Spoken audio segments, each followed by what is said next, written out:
10 araw ang ibinigay na palugit ng Korte Suprema sa House of Representatives para sagutin ang mga argumento sa petisyon ni Vice President Sara Duterte na ibasura ang ginagawang impeachment proceedings laban sa kanya. Samantala, habang wala pang formal na TRO na inisyo ang Korte Suprema, itutuloy ng House Justice Committee ang mga hearings na parte ng impeachment proceedings na nakatakda sa mga susunod na linggo. Narito ang balita. Formal nang inatasan ng Korte Suprema ang House of Representatives Committee on Justice na magkomento sa petisyong inihain ni Vice President Sara Duterte para sa pagbabasura at pagpapatigil ng mga kasong impeachment laban sa kanya.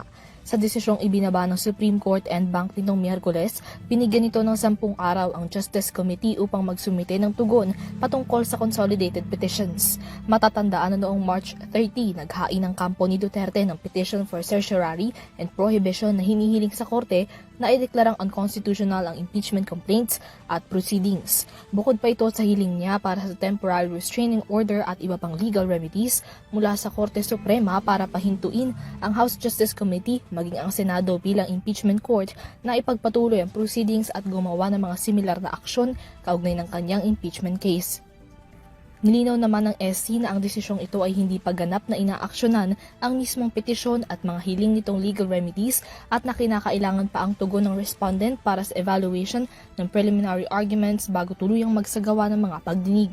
Samantala, kinikilala at iginagalang naman ng mababang kapulungan ang desisyong ito ng Korte Suprema, partikular na ang hindi pag-i-issue ng TRO. Ayon kay House Speaker Faustino Boji D, bilang walang TRO at similar na legal restraints, magpapatuloy ang Kamara sa pagsasagawa ng constitutional mandate nito kaugnay ng impeachment proceedings. Aniya, matutuloy ang ikalawang hearing na nakatakda sa April 14 at sinigurong alinsunod ito sa batas na patas at nakabatay sa ebidensya. Dagdag niya, ang impeachment proceedings ay parte ng konstitusyonal na proseso ng accountability. Samantala, kinundin na naman ng Makabayan Bloc sa Kongreso ang petisyong ito ni Duterte na nila'y desperado ng hakbang para takasan ang pananagutan.